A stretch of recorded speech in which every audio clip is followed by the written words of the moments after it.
হযরতে আইয়ুবের সবরের কথা বলতে গেলে পয়গম্বর হযরতে আইয়ুব আলাইহিস সালামের কথা না বললেই নয়।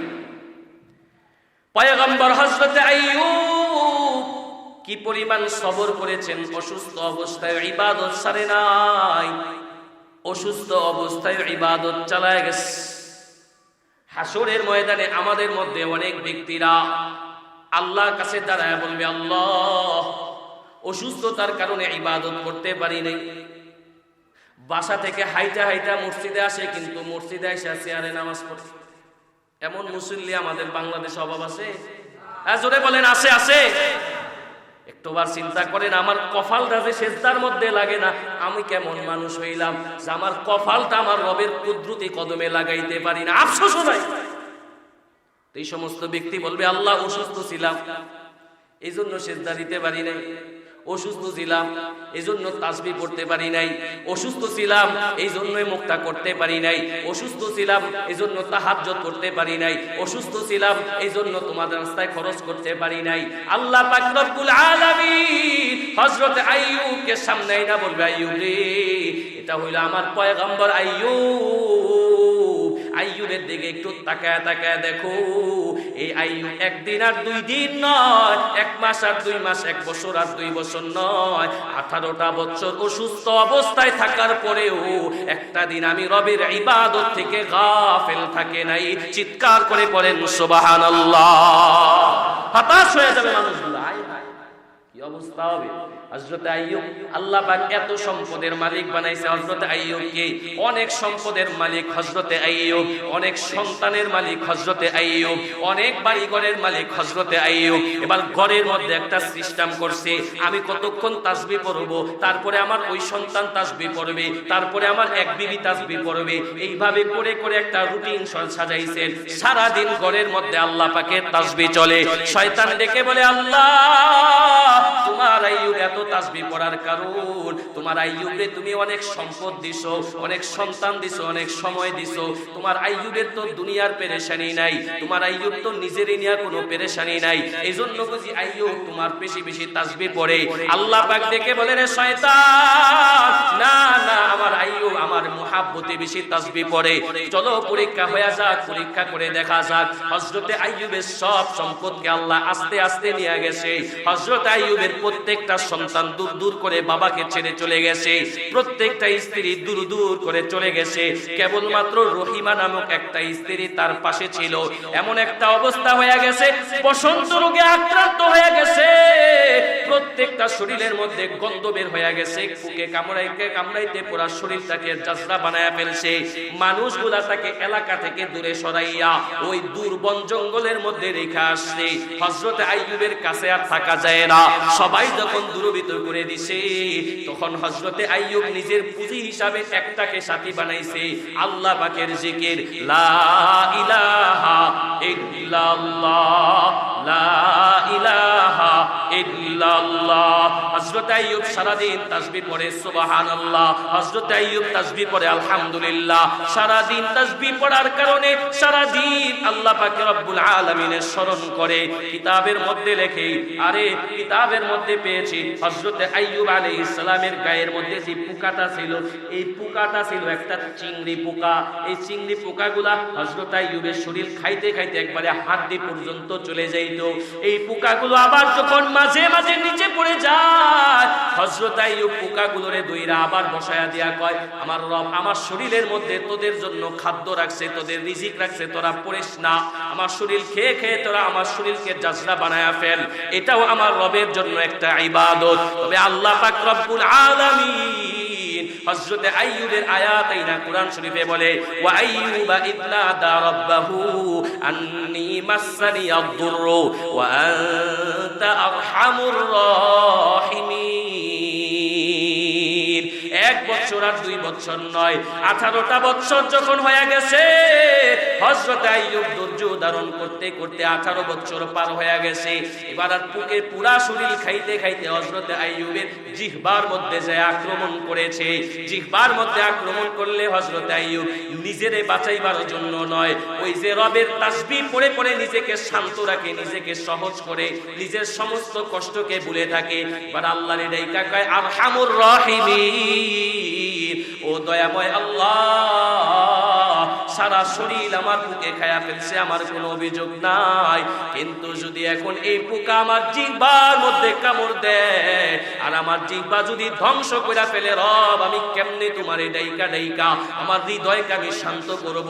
আল্লাহ তোমার কাছে আমার দোয়া, রব সব শেষ করে ফেললো, আমার জিহ্বাটারে তুমি শেষ কইরো না, যা দিয়া যেন আমি তোমারে বেশি বেশি ডাকতে পারি। আল্লাহ পাক রব্বুল আলামিন বলে 18টা বছর ধৈর্য ধারণ করার পর আমার আইয়ুব যখন আমারে আরহামুর রাহিমিন বইলা ডাকছে, আমি আল্লাহ আমার আইয়ুবকে আবার পরিপূর্ণ সুস্থতা দান করে দিছি। চিৎকার করে পড়েন সুবহানাল্লাহ।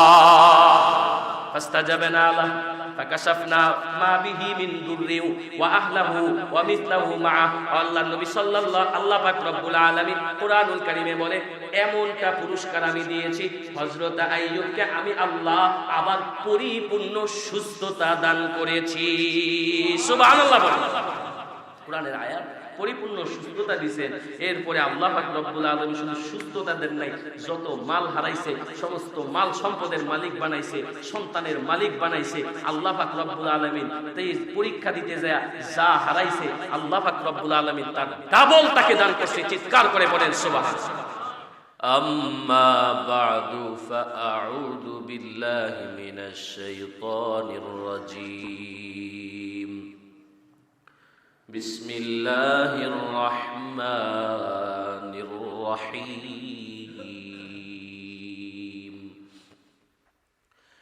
ইয়া আইয়ুহাল্লাযীনা আমানুস্তাঈনু বিস-সাবরি ওয়াস-সালাহ ইন্নাল্লাহা মা'আস-সাবিরিন।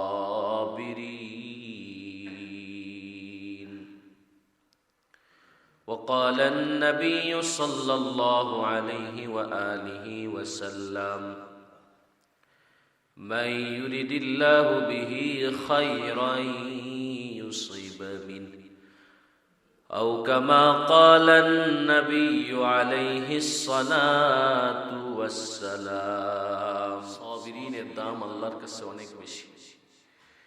এই গুণটা আল্লাহ পাক যাকে দিছে তাকে আল্লাহ পাক দুনিয়া ও আখিরাতে চমকায় দিছে। সবর। আমরা সেই নাহবি মেরে থাকতে রওজাতুল আদবে আমরা বসছি। সবর এটা এমন পাওয়ারফুল একটা কাজ। এই গুণ আল্লাহ যাকে দিছে তাকে একেবারে এই সবর কূপ থেকে তাই না এক সময় তাকে সিংহাসনে বসায় দেয়। সবরের শক্তি অনেক। এই সবরটা হলো ওই যে আমরা অনেক ধরনের ফল খাই, উপর দিয়ে কত ধরনের কাঁটা বের হয়, কষ্টদায়ক, ধরতে ব্যথা, কিন্তু যখন কেটে ভিতরে ঢুকে তখন ভিতরটা খুব সুস্বাদু মজাদার, ঠিক না? সবের জিন্দগিটা হয়েছে এরকম, উপরে খুব কষ্ট, খুব ব্যথা, কিন্তু ভিতরটা খুললে দেখবেন তার মতো শান্তিতে আল্লাহ দুনিয়াতে আর কাউকে রাখে নাই। সুবহানাল্লাহ। সবের বান্দার বড় অভাব, আমরা ধৈর্যহারা, আমরা ধৈর্যহারা। এ বিষয়ে বয়ান করা যত সহজ, আমল ততটাই কঠিন। এই পৃথিবীর মানুষের জিন্দেগিতে দুইটা অংশ আছে, একটা আনন্দ, একটা দুঃখ কষ্ট, আছে না নেই? সবার জিন্দেগিতে আনন্দের পাশে কিছু কিছু দুঃখ কষ্ট থাকেই, থাকে না? না যে কোটিপতি তার থাকে না? থাকে কি থাকে না? টাকা পয়সায় তো শান্তি না, বাড়ি গাড়ি যে যার আরো বেশি আছে বলতেছে, যার বেশি আছে তার আরো বেশি চাপ, আরো বেশি কষ্ট, চাপা, মুসিবত আছে। এই মুসিবতের মধ্যে দুনিয়ার মানুষ পড়লে গায়রে মুসলিম যারা মুসলমান না, তারা তো অনেক কিছু করে। দেবতার কাছে হাত পাতে, গঙ্গার জলে ডুব দেয়, গাছের কাছে যায়, পিসাবের কাছে যায়, সেটা লাল সুতা বাঁধে। কেন? মুসিবত থেকে উদ্ধার হওয়ার জন্য। কিন্তু মুসলমান আমরা মুসিবতের মধ্যে পড়লে হাত কদমে মাথা নত করব একজনের কাছে, যিনি তিনি কে? আল্লাহর কাছে মাথা নত হবে। আর এই কথাটা আল্লাহ পাক আমাদেরকে শিখাইছেন। সাবিরিন বান্দাদের ব্যাপারে আল্লাহ কত সুসংবাদ দিয়েছেন, বারবার সাবিরিনদেরকে সান্ত্বনা দিয়েছেন। একটা কাজ করার ক্ষেত্রে যদি আমার উপরওয়ালা আমাকে সান্ত্বনা দেয়, তাও আমার ওই কাজটা করা সহজ হয়ে যায়। কথা বলেন ঠিক না বেঠিক? একটা কঠিন কাজ করতে গেলে বস যদি কয় তুমি যাও, সমস্যা নাই, আমি আছি, আমি দেখবো তোমার বিষয়টা, কঠিন কাজটা ওই ব্যক্তির জন্য সহজ হয়ে যায়। বলেন ঠিক না বেঠিক? আল্লাহ বলেন ইন্নাল্লাহা মাআস সাবিরিন, আল্লাহু মাআস সাবিরিন, ইন্নাল্লাহা ইউহিব্বুস সাবিরিন। আমি আল্লাহ সবরকারীর সাথে আছি, আমি আল্লাহ সবরকারীরে ভালোবাসি। সুবহানাল্লাহ বলেন। আমাদেরকে আল্লাহ সান্ত্বনা দিচ্ছেন, পেরেশানি হওয়ার কোনো কারণ নাই। মুসিবত আসছে, ধৈর্য ধারণ করবা। মনে রাখবা, কেউ তোমার পাশে না থাকলেও একজন তোমার পাশে আছে, যিনি তিনি কে? আমি সবরকারীকে ভালোবাসি, আমি তাদের পাশে থাকি, আমি তাদের সঙ্গী, আমি তাদের সাথে। সুবহানাল্লাহি ওয়া বিহামদিহি। আল্লাহ আরো উদাহরণ দিয়েছেন কোরআন শরীফ একটা আয়াতে। আল্লাহ বলেন ওয়া ইসমাঈলা ওয়া ইদরিসা ওয়া দাল কিফল কুল্লুম মিনাস সাবিরিন। আল্লাহ বলেন যে কোনো একটা কাজ করার সময়, একটা কাজে আপনি একা একা করতেছেন, আপনার জন্য যে পরিমাণ কষ্ট হবে, যদি দেখেন আপনার পাশে আরো দুইজন একই কাজ করতেছে, আপনার জন্য কষ্ট কিছুটা লাঘব হবে। কথা বলেন ঠিক না বেঠিক? লাইনে দাঁড়ায় আছেন, ব্যাংকের লাইনে দাঁড়ায় আছেন, রৌদ্র, এখন দেখতেছে শুধু আপনার না, আপনার সামনে আরো কয়েকজন কষ্ট করতেছে। কয়েকজনকে পাশে পাইয়া আপনার কষ্টটা বাড়বে না কমবে? মাটি কাঠি একা একা অনেক কষ্ট, পাশে আরো দুই চারজন আছে, দেখলে কষ্ট কমে। তো আল্লাহ বলেন আমার কিছু নবী আছে, তোমরা হতাশ হয়েও না। ওয়া ইসমাঈল কত ধৈর্য ধরছে, ওয়া ইদরিস ওয়া দাল কিফল। ইসমাঈল, ইদরিস, যালকিফ, এরা সবাই সাবিরিনদের অন্তর্ভুক্ত ছিল। সুবহানাল্লাহ। আল্লাহ আমাদেরকে সান্ত্বনা দিচ্ছেন, বুঝাচ্ছেন এটা শুধু তোমাদের উপরে না, তাদের উপরেও মুসিবত আসছে, তারাও ধৈর্য ধারণ করেছে। পয়গম্বর হযরত ইসমাঈল আলাইহিস সালামের উপরে কি পরিমাণ পরীক্ষা আসছে বলেন? ঘটনা বললে লম্বা সময় যাবে, সেদিক যাব না। কি মুসিবতটা আসছে যে অল্প বয়স, বাবা জিজ্ঞেস করছে যে সন্তান, ফালাম্মা বালাগা মা'আহু সা'য়া ক্বালা ইয়া বুনাইয়া ইন্নী আরা ফিল মানাম আন্নী আযবাহুকা ফানজুর মাযা তারা। স্বপ্নে দেখলাম তোমারে জবাই করি, ফানজুর মাযা তারা, এই বিষয়ে তোমার কি মতামত? আল্লাহু আকবার। ছোট্ট সন্তান জবাব দিছে ধৈর্য ধারণ করে, ক্বালা ইয়া আবা তিফআল মা তুমার, বাপ আল্লাহ আপনারে যেটা আদেশ করছে আপনি সেটা পালন করেন, সাতাজিদুনি ইনশাআল্লাহু মিনাস সাবিরিন, অচিরেই আপনি আমারে সবরকারীদের অন্তর্ভুক্তের মধ্যে পাবেন। চিৎকার করে পড়েন সুবহানাল্লাহ। ধৈর্য ধরছে আল্লাহ, এটাই বুঝাইছে। ইসমাঈলের দিকে তাকাও, কি পরিমাণ সবর করেছে। হযরত ইব্রাহিম পয়গম্বর, হযরত ইসমাঈল আলাইহিস সালামের বাবা, ওনার জিন্দেগি কি বলবো। আল্লাহ ওনাকে পুরাইয়া পুরাইয়া পুরাইয়া পুরাইয়া সবরের মধ্যে সবর দিয়া ধৈর্য ধারণ করতে করতে জীবনের শুরু জিন্দেগি থেকে নিজের পরিচয় পাইলেন কত কিছু করে। একটু বড় হইলেন তো পুরা পৃথিবীর মানুষ তার শত্রু হয়ে গেল, বাপ শত্রু হয়ে গেল, মা শত্রু হয়ে গেছে। মা বাপ শত্রু হয়ে গেলে এরা পৃথিবীতে আপন থাকে কি? সব শত্রু। আগুনে ফালাবে, আগুনে ফালায়াও দিছে। হযরত ইব্রাহিম পয়গম্বরের কাছে আয়েশা বলছে যে আপনি অনুমতি দিলে আপনাকে আল্লাহ হেফাজত, আমরা আপনাকে হেফাজত করবো বলে আমার রব তো একজন আছেন। হেফাজত যদি আমাকে করার প্রয়োজন হয় তো হেফাজত যিনি করবেন তিনি কে? ইমানই পরীক্ষা দিয়েছেন, আগুনের মধ্যে আল্লাহ ফালাইছেন, আল্লাহ আয়াত নাযিল করেছেন, কুলনা ইয়া না রুকুনি বারদা ওয়া সালামান আলা ইব্রাহিম, আয় আগুন আমার ইব্রাহিমের জন্য তুমি ঠান্ডা হও। কেমন ঠান্ডা হইবা? ওই রকম ঠান্ডা হবা না যে ঠান্ডা ইব্রাহিমের জন্য কষ্ট হবে। আল্লাহ বলে ওয়া সালামান আলা ইব্রাহিম, ইব্রাহিমের জন্য আরামদায়ক শান্তিদায়ক ঠান্ডা হয়ে যাও। বলেন সুবহানাল্লাহ। এমন আগুন যে আগুনের উপর দিয়া পাখি যেতে পারে। অথচ হযরত ইব্রাহিম পয়গম্বর সে আগুনের ভিতরে যাইয়াও আল্লাহ পাক রব্বুল আলামিনের জিকির করতেছে। সুবহানাল্লাহ। এরকম ঘটনা দুই একটা আপনাদের আশেপাশে ঘটছে তো নাকি? একটু জোরে সুবহানাল্লাহ কোন, আরে জোরে বলেন সুবহানাল্লাহ। হযরত ইব্রাহিম পয়গম্বর আগুনের মধ্যে রবের জিকির করে। নমরুদ তো দূর থেকে দেখা বলে, এই আগুন তোর কি তেজ নাই? তুই ওরে পুরা শেষ করতে পারো না? আল্লাহ আগুনের জবান খুলে দিছে। আগুন বলছে, আয় নমরুদ, তেজ আসে না নাই তুই আসলে বুঝাবো। ক্ষমতা কার? বলেন কার? সব আল্লাহর হুকুমে চলবে, সব আল্লাহর সৃষ্টি। তো হুটহাট করে আল্লাহর হুকুম কেন আসে না? আল্লাহর একটা নিয়ম আছে, রসুম আছে, নিয়মতান্ত্রিক সবকিছু হবে। আল্লাহ চাইলে বাপ ছাড়াও সন্তান দিতে পারে, আল্লাহ চাইলে মা ছাড়াও সন্তান দিতে পারে, আল্লাহ চাইলে বাপ মা ছাড়াও সন্তান দিতে পারে, আল্লাহ চাইলে একজনের মাধ্যমেও সন্তান দিতে পারে, এবার দুইজনের মাধ্যমে সন্তান দিতে পারে। পারে কি পারে? বললে সময় চলে যাবে। আম্মা জানকে আল্লাহ পাক দুনিয়াতে পাঠাইছেন, আম্মা জান হাওয়া আলাইহিস সালাম বাপ ছিল, মা ছিল কেউ না। না, হযরতে আদম আলাইহিস সালামকে আল্লাহ দুনিয়াতে আনছেন, বাপও নাই মাও নাই। আল্লাহ সৃষ্টি করছেন। আম্মা জান হাওয়া আলাইহিস সালামকে বাপ থেকে বাই করছেন। হযরতে মারিয়াম স্বামী নাই, কিন্তু তার কাছ থেকে স্বামীবিহীন সন্তান আল্লাহ তার কাছ থেকে গর্ভপাত করে কি করে নাই?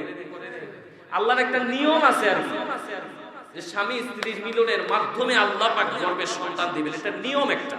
কিন্তু নিয়মের বাহিরেও সবকিছু যিনি পারেন তিনি কি? সব পারে। আগুনের একটা তেজ, এটা মুমিনকেও পোড়াবে, কাফেরকেও পোড়াবে। এটা দুনিয়ার আগুনের একটা বৈশিষ্ট্য। কিন্তু এই বৈশিষ্ট্যের বাহিরে যাইয়া ভিন্ন কিছু যিনি করতে পারেন তিনি কি? হযরত ইব্রাহিমকে আল্লাহ পাক চাক্ষুষ দেখাইছেন, ধৈর্য ধারণ করেছেন, তো আল্লাহ পাক তাদেরকে সহযোগিতা করেছেন। এটাই বলছেন, ইন্নাল্লাহা মা'আস সাবিরিন, সবরকারীদের সাথে নিশ্চয় আমি আল্লাহ নিজে আছি। সুবহানাল্লাহ। হযরতে ইউসুফ কি পরিমাণ ধৈর্য ধরছেন? আমরা সকলে তো হযরত ইউসুফের সৌন্দর্য শুনি, মুসিবতের কথা তো শুনি না। কি পরিমাণ ভিতরে ঢুকে গেছেন, আল্লাহর ভয় আসছে, আল্লাহর ভয়ে দৌড়াইছেন। আজীব তামাশা। দুনিয়ার সাধারণ নিয়ম হইল চাবি দিলে তালাক হইল, আর আল্লাহ বলে আমি অর্ডার দিলে আর কোনো চাবি লাগে না, এমনি সব তালাক হইল। সুবহানাল্লাহ। হযরত ইউসুফ দৌড়াইছে, আর একটা একটা করে তালা যিনি খুলে দিয়েছেন তিনি কে? সবর করেছে। মূল কথা আমি বুঝাইতে চাই, এই ঘটনাগুলো আল্লাহ আমাদেরকে দিয়া বুঝাইতে চায়, বান্দা ধৈর্য ধরো। শ্রেষ্ঠ মাখলুক হলো মানুষ। আশরাফুল মাখলুকাতের মধ্যে সর্বশ্রেষ্ঠ হলো নবীরা, আর এই নবীরা এই পরিমাণ ধৈর্য ধারণ করেছে। আমার পিয়ারা নবীরা এই পরিমাণ ধৈর্য ধারণ করেছে। তোমাদের উপরে মুসিবত আসলে তোমরাও ধৈর্য ধারণ করিও। সুবহানাল্লাহ। নবীজি সাল্লাল্লাহু আলাইহি ওয়াসাল্লাম বলেছেন, আয় উম্মত, আমার উপরে যেই পরিমাণ মুসিবত আসছে, তোমাদের উপরে মুসিবত আসলে তোমরা একটু আমার মুসিবতের কথাগুলো খেয়াল করো। তায়েফের ময়দানে আমার ভাই নাই, বোন নাই, কেউ নাই, আমাকে সেই জায়গায় রেখে কি পরিমাণ মুসিবত আমার উপরে আসছে। জীবনের কোনো নিঃশ্বাসের বিশ্বাস ছিল না, সেখানেও আমার নবী সবর করেছেন। ঘর ছাড়ছেন, বাড়ি ছাড়ছেন, জন্মভূমি ছাড়ছেন, নবী যাচ্ছেন তো বারবার পিছনে তাকায়। আল্লাহর নবী চোখ বায়া বায়া পানি পড়তেছেন। মক্কা ছেড়ে নবী যেতে চায় না, সবর করেছেন। বিনিময়ে আল্লাহ পাক রব্বুল আলামিন ফাতহে মক্কা, মক্কা বিজয় দান করেছেন। সুবহানাল্লাহ। সবর করেছে। এজন্য নবী বলেছেন, উম্মত হতাশ হলে আমার জীবনের কষ্টগুলির দিকে একটু তাকাইবা। বাপ নাই, মা নাই, দাদা নাই, চাচা নাই, সব একে একে চলে যাচ্ছে। নবীজি ধৈর্য ধারণ করেছে, সবর করেছে। এরকম সবর আমাদেরও করার দরকার আছে না নাই? জোরে বলেন, আছে না নাই? রাসূলের হাদিস যেটা খুতবায় পড়ছি, আল্লাহর নবী বলেন, মান ইউরিদিল্লাহু বিহি খায়রান ইউসিব বিহি। আল্লাহ যারে পছন্দ করে, আল্লাহ যাকে ভালোবাসে, আল্লাহ যাকে পছন্দ করে ভালোবাসে, আল্লাহ তারে বেশি বেশি মুসিবতে ফেলায়। সুবহানাল্লাহ বলবেন। কারণ মুসিবতে পড়লেই তো আল্লাহকে ডাকবো। আমরা সুখে থাকলে আল্লাহকে ডাকি না, সিজদা দেই না, সিজদায় ওই পরিমাণ মজা আসে না, তাসবিহগুলো ওই পরিমাণ তারতিলের সাথে হয় না। মুসিবতে পড়লে সিজদায় যে পরিমাণ সময় আমরা ব্যয় করি, সুস্থ থাকলে ভালো থাকলে আমরা ওই পরিমাণ সময় ব্যয় করি না। কথা কোন ঠিক না বেঠিক? জন্য আল্লাহ পাক তারপরে মুসিবত, দুনিয়ার সাধারণ মুসিবতে পড়, তারপরে রবের কদমে সিজদা দিও, আখিরাতের মুসিবত থেকে আমি আল্লাহ তোমাদেরকে উদ্ধার করে দিব। সুবহানাল্লাহ। এজন্য আল্লাহ এটাও বলে দিবেন কি কি বিষয়ে তোমাদের পরীক্ষা হবে, মুসিবত সাধারণত আসবে, সেটাও আল্লাহ জানায় দিবেন। পরীক্ষার হল, প্রশ্ন পাস করে দিয়েছে আল্লাহ, প্রশ্ন পাস সব বলে দিয়েছে। সূরা বাকারা 2 নম্বর পারা 2 নম্বর পৃষ্ঠা শেষে আল্লাহ বলে, ওয়ালা নাবলুওয়ান্নাকুম বিশাইইম মিনাল খাউফি ওয়াল জূ' ওয়া নাকসিম মিনাল আমওয়ালি ওয়াল আনফুসি ওয়াথ থামারাত ওয়া বাশশিরিস সাবিরিন।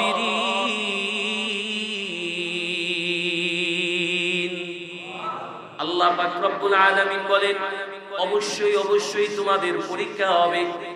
কি বিষয়ে পরীক্ষা হবে? কারণ ঈমানি পরীক্ষা না দিয়া আল্লাহর জান্নাতে কোনো বান্দা প্রবেশ করতে পারবে না। এজন্যই তো দোয়া করা যে আল্লাহ আপনি আমার ঈমানি পরীক্ষাকে সহজ করে দেন, আমার ঈমান বড় দুর্বল, কঠিন মুসিবতে ফালাইয়া আপনি আমার পরীক্ষাকে কঠিন করবেন না, আমার পরীক্ষাকে আপনি সহজ করে দেন। দোয়া করা। রব বলেন পরীক্ষা হবে, তোমাদের অনেক বিষয়ে পরীক্ষা হবে। বিশাইইম মিনাল খাউফ, আল্লাহ পরীক্ষার প্রশ্ন পাস করে দিয়া বলেন 1 নাম্বার পরীক্ষা তোমাদের হবে ভয়ের মাধ্যমে। তোমাদের পরীক্ষা হবে এমন ভয়ের মধ্যে পড়ে যাইবা, ডানে গেলেও ভয়, সামনে গেলেও ভয়, গুনার কাছ থেকে তুমি এখন ফিরে আসতে চাও বললে ভয় হয়, চুরি করে ফেলছো বললে ভয় হয়, শিকার করে ফেলছো বললে ভয় হয়। ভয়ের মাধ্যমে আমি আল্লাহ তোমাকে পরীক্ষা নিব। হক কথা বলার মাধ্যমে বললে ভয় আসবে, আমি আল্লাহ পরীক্ষা নিব। এই পরীক্ষার মাধ্যমে যারা পরীক্ষার মধ্যে যারা উত্তীর্ণ হতে পারবে, এরাই আমি আল্লাহর কাছে পেয়ারা বান্দা হিসাবে অন্তর্ভুক্ত হবে। সুবহানাল্লাহ। বিশাইইম মিনাল খাউফ, আল্লাহ বলেন আরো পরীক্ষা হবে। ওয়াল জু', ক্ষুধার মাধ্যমে পরীক্ষা নেওয়া হবে। ক্ষুধার মাধ্যমে পরীক্ষা নেওয়া হবে। আরে আজকে কত অঞ্চলে গেলে দেখা যায় কত মানুষ ক্ষুধার তাড়নায়, গরিব মানুষ খ্রিস্টান মিশনারির কাছে নিজের ঈমান বিক্রি করতেছে, আছে না নাই? নিজের ঈমান বিক্রি করে। আল্লাহ পাক রব্বুল আলামিন বলেন মিনাল খাউফি ওয়াল জু', ক্ষুধার মাধ্যমে ঈমানি পরীক্ষা।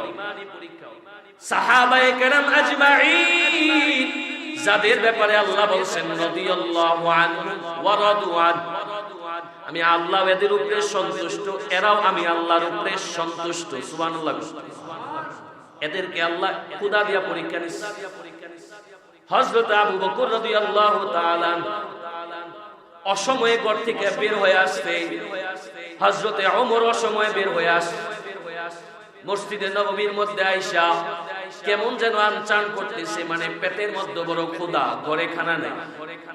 মক্কা ছেড়ে আসছে মদিনা, মক্কার মধ্যে নিজের বাড়িঘর ব্যবসা বাণিজ্য সব ছেড়ে মদিনায় চলে আসে।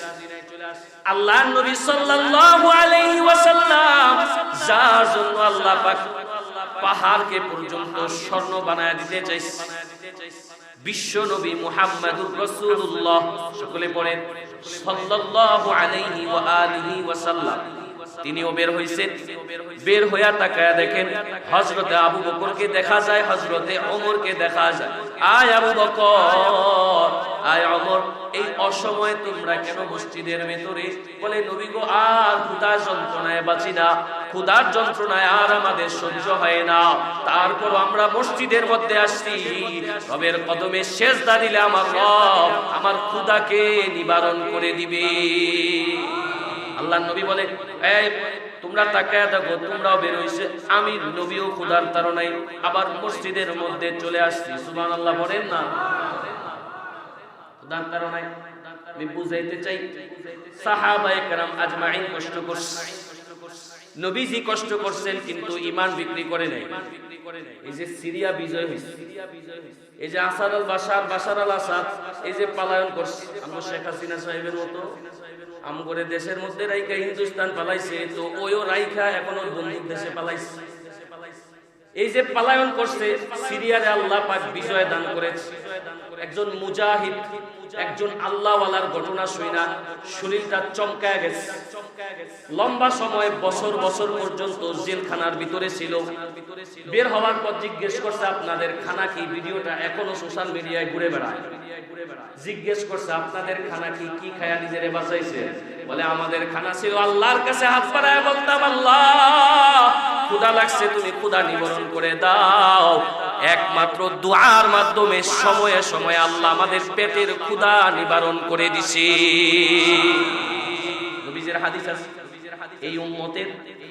এই উম্মত শেষ জমানায় দাজ্জাল আসলে তো আমরা খাইতেও পারবো না, আমাদের সম্পদ নেওয়া যাবে, খানা নেওয়া যাবে।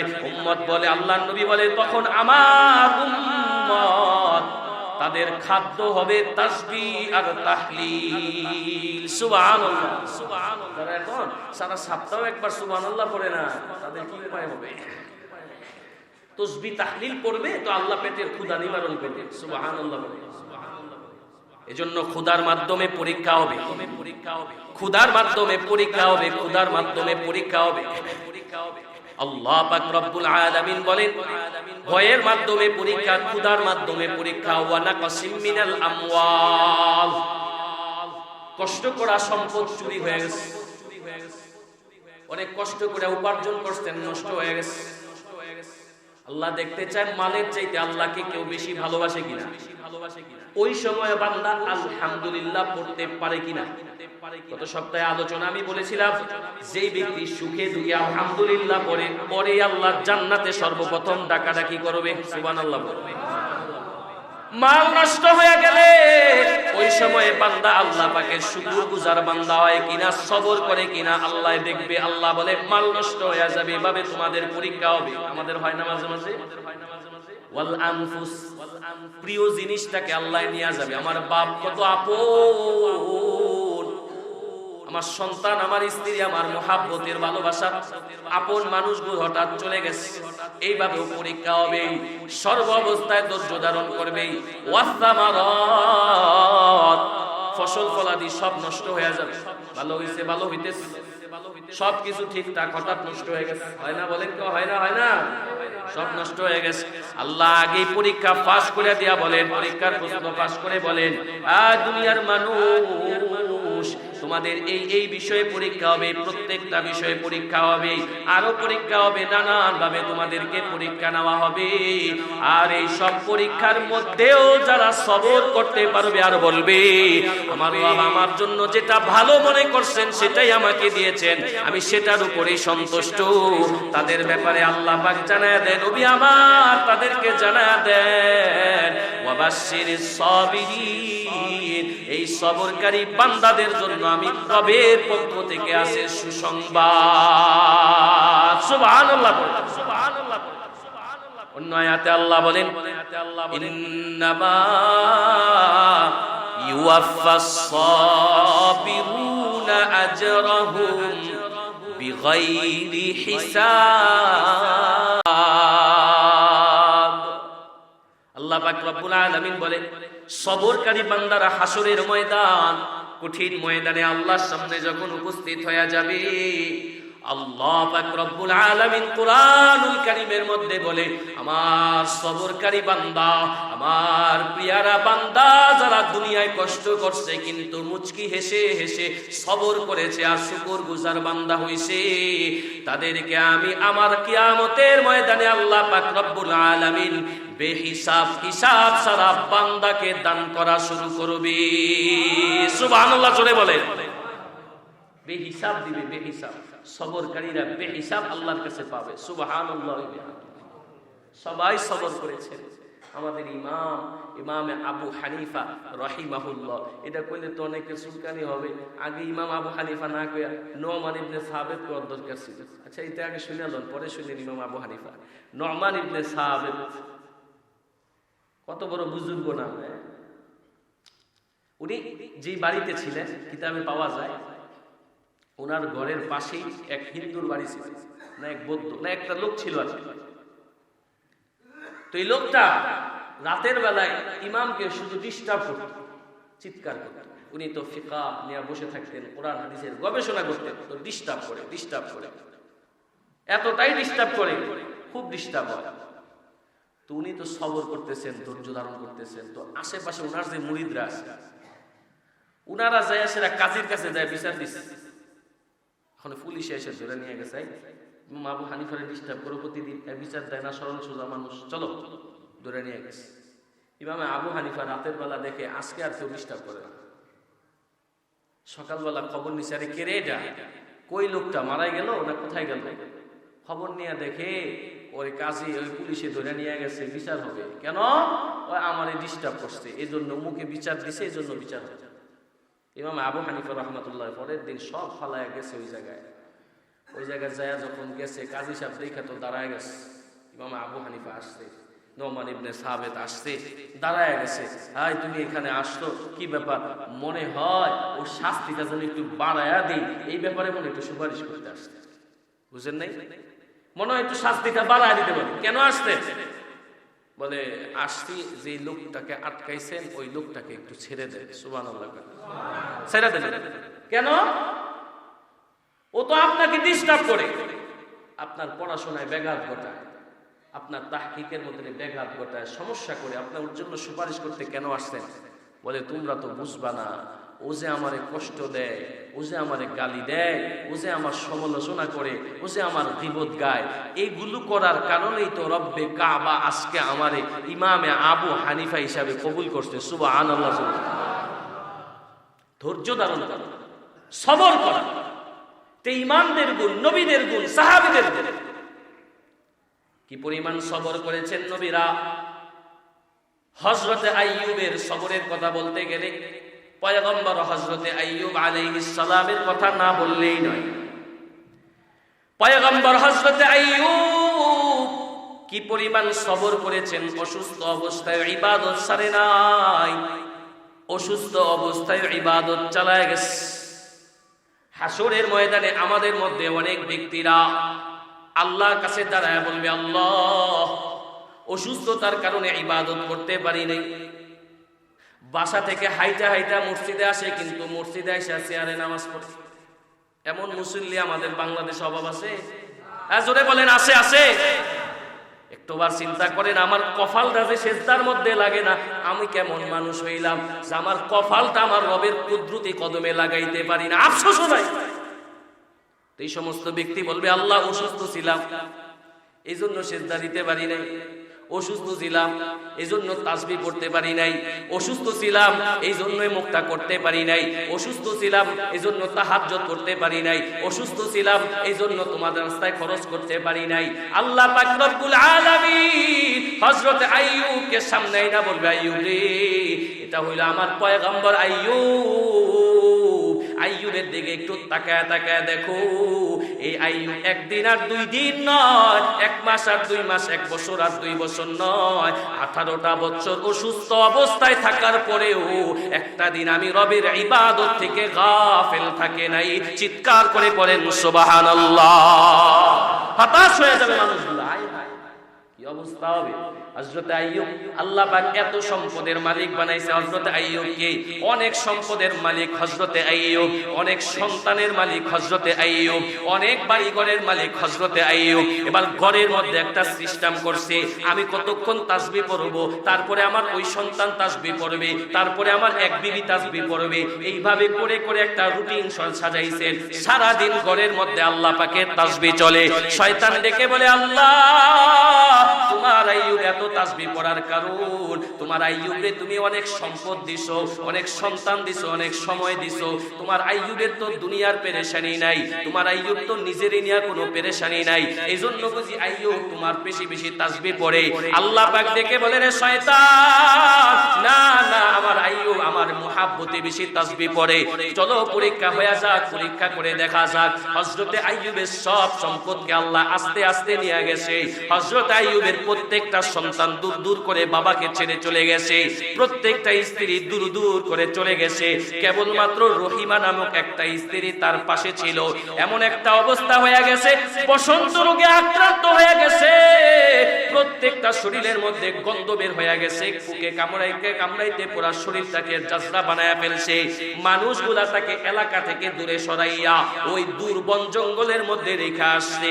হযরত আইয়ুবের কাছে আর থাকা যায় না, সবাই যখন দূরভীত করে দিছে, তখন হযরত আইয়ুব নিজের পুঁজি হিসাবে একটাকে সাথী বানাইছে, আল্লাহ পাকের জিকির, লা ইলাহা ইল্লাল্লাহ, লা ইলাহা ইল্লাল্লাহ। হযরত আইয়ুব সারা দিন তাসবিহ পড়ে সুবহানাল্লাহ, হযরত আইয়ুব তাসবিহ পড়ে আলহামদুলিল্লাহ। সারা দিন তাসবিহ পড়ার কারণে সারা দিন আল্লাহ পাক রব্বুল আলামিনের স্মরণ করে। কিতাবের মধ্যে লেখে, আরে কিতাবের মধ্যে পেয়েছি হযরত আইয়ুব আলাইহিস সালামের গায়ের মধ্যে যে পোকাটা ছিল, এই পোকাটা ছিল একটা চিংড়ি পোকা। এই চিংড়ি পোকাগুলা হযরত আইয়ুবের শরীর খাইতে খাইতে একবারে হাড়ি পর্যন্ত চলে যাইত। এই পোকাগুলো আবার যখন মাঝে মাঝে নিচে পড়ে যায়, হযরত আইয়ুব পোকাগুলোরে দইরা আবার বসায়া দিয়া কয়, আমার রব আমার শরীরের মধ্যে তোদের জন্য খাদ্য রাখছে, তোদের রিজিক রাখছে, তোরা পড়িস না, আমার শরীর খেয়ে খেয়ে তোরা আমার শরীরকে জাজরা বানায়া ফেল, এটাও আমার রবের জন্য একটা ইবাদত। তবে আল্লাহ পাক রব্বুল আলামিন হযরত আইয়ুবের আয়াত এইনা কোরআন শরীফে বলে, ওয়া আইয়ুবা ইদনাদা রাব্বাহু আন্নী মাসসানিয়াদ দুররু ওয়া আনতা আরহামুর রাহিমিন। 1 বছর আর 2 বছর নয়, 18টা বছর যখন হয়ে গেছে, হযরত আইয়ুব ধৈর্য ধারণ করতে করতে 18 বছর পার হয়ে গেছে। এবার আর পুকে পুরা শরীর খাইতে খাইতে হযরত আইয়ুবের জিহ্বার মধ্যে যে আক্রমণ করেছে। জিহ্বার মধ্যে আক্রমণ করলে হযরত আইয়ুব নিজেরে বাঁচাইবার জন্য নয়, ওই যে রবের তাসবিহ পড়ে পড়ে নিজেকে শান্ত রাখে, নিজেকে সহজ করে, নিজের সমস্ত কষ্টকে ভুলে থাকে। এবার আল্লাহর ডাইকা কয়, আরহামুর রাহিমিন, ও দয়াময় আল্লাহ, সারা শরীর আমার বুকে খায়া ফেলছে, আমার কোনো অভিযোগ নাই, কিন্তু যদি এখন এই পোকা আমার জিহ্বার মধ্যে কামড় দেয় আর আমার জিহ্বা যদি ধ্বংস করে ফেলে, রব আমি কেমনে তোমার এই ডাইকা ডাইকা আমার হৃদয়কে আমি শান্ত করব? আল্লাহ তোমার কাছে আমার দোয়া, রব সব শেষ করে ফেললো, আমার জিহ্বাটারে তুমি শেষ কইরো না, যা দিয়া যেন আমি তোমারে বেশি বেশি ডাকতে পারি। আল্লাহ পাক রব্বুল আলামিন বলে, 18টা বছর ধৈর্য ধারণ করার পর আমার আইয়ুব যখন আমারে আরহামুর রাহিমিন বইলা ডাকছে, আমি আল্লাহ আমার আইয়ুবকে আবার পরিপূর্ণ সুস্থতা দান করে দিছি। চিৎকার করে পড়েন সুবহানাল্লাহ। ফাস্তাজাবনা লাহু ফাকাশাফনা মা বিহি মিন দুররি ওয়া আহলাহু ওয়া মিসলাহু মাআ। আল্লাহ নবী সাল্লাল্লাহু আল্লাহ পাক রব্বুল আলামিন কুরআনুল কারীমে বলে, এমনটা পুরস্কার আমি দিয়েছি হযরত আইয়ুবকে, আমি আল্লাহ আবার পরিপূর্ণ সুস্থতা দান করেছি। সুবহানাল্লাহ বলেন। কুরআনের আয়াত পরিপূর্ণ সুস্থতা দিয়েছেন। এরপরে আল্লাহ পাক রব্বুল আলামিন শুধু সুস্থতা দেন নাই, যত মাল হারাইছে সমস্ত মাল সম্পদের মালিক বানাইছে, সন্তানের মালিক বানাইছে। আল্লাহ পাক রব্বুল আলামিন তাই পরীক্ষা দিতে যায় যা হারাইছে আল্লাহ পাক রব্বুল আলামিন তার ডাবল তাকে দান করছে। চিৎকার করে বলেন সুবহানাল্লাহ। আমি ঘটনা আরো বলতাম, আমি আগামী সপ্তাহে আবার আপনাদেরকে শোনাবো, গুছায়া বলবো। সবরকারী বান্দাদের কত ফজিলত, কি কি বিষয় আমাদের সবর করা দরকার, কোন কোন বিষয়ের উপরে সবর করতে হবে, কেমনে সবর করতে হবে, মুসিবতে পড়ে গেলে কেমনে কোন দুআর মাধ্যমে মুসিবত থেকে বাঁচবো, কোন দুআর মাধ্যমে মুসিবত থেকে হেফাজত পাবো। হাদিসের মাধ্যমে ঘটনাগুলো বলার লম্বা সময় নাই, ইনশাআল্লাহ আগামী সপ্তাহে শোনাবো। তবে খুতবায় যে আয়াত পড়েছি সেই আয়াতের মধ্যে আল্লাহ পাক রব্বুল আলামিন বলেন, সেই আয়াতের মধ্যে বলেন, এ দুনিয়ার মানুষ ইমানদার, মুসিবতের মধ্যে পড়ে গেলে মুসিবত থেকে তুমি বাঁচার জন্য দুইটা কাজ করবা। এক নাম্বার, এতক্ষণ যে বয়ান করলাম এই সবর করবা, ধৈর্য ধারণ করবা। দুই নাম্বার কাজ হলো তোমরা নামাজে দাঁড়ায় যাইবা। যেই কোনো মুসিবতে পড়লেই তোমরা 2 রাকাত নামাজে দাঁড়াইয়া আল্লাহর কাছে ডাকবা, আমি আল্লাহ বান্দার সব মুসিবতকে আসান করে দেব। সুবহানাল্লাহ। সাহাবায়ে কেরামের আমল ছিল, জুতার ফিতা ছিঁড়ে গেছে তারপরও নামাজে দাঁড়াইছে, রাস্তা ভুলে গেছে নামাজে দাঁড়ায় বসছে, যে কোনো মুসিবতে নামাজে দাঁড়ায় বসছে। কিন্তু আমাদের আমলটা বড় কমে গেছে। এজন্য আমরা যারা মুসিবতে আসি, পেরেশানিতে আসি, একটু সবর করব, হতাশ হব না, ধৈর্য ধারণ করব, তাসবিহ তাহলিল করব, আর নামাজের মধ্যে দাঁড়ায় যাব। আল্লাহ পাকের ওয়াদা, আল্লাহ পাক রব্বুল আলামিন আমাদের সমস্ত কষ্টকে দূরীভূত করে দিবেন। পড়েন আমিন। আল্লাহ পাক রব্বুল আলামিন আমার এই ছোট্ট জবানে ভাঙ্গা চূড়া দিয়ে 2-4টা কথা আমি আপনাদের সামনে বললাম, আল্লাহ পাক ভুল ত্রুটিগুলো ক্ষমা করে দিয়ে বলনে ওয়ালা শুননে ওয়ালা আমাদের প্রত্যেককে কথাগুলোর উপরে আমল করার তৌফিক দান করেন। পড়েন আমিন। সবরকারী বান্দা হওয়ার তৌফিক দান করেন। পড়েন আমিন। যারা সুন্নত পড়ি নাই, সুন্নত পড়ি নি। ওয়া আখিরু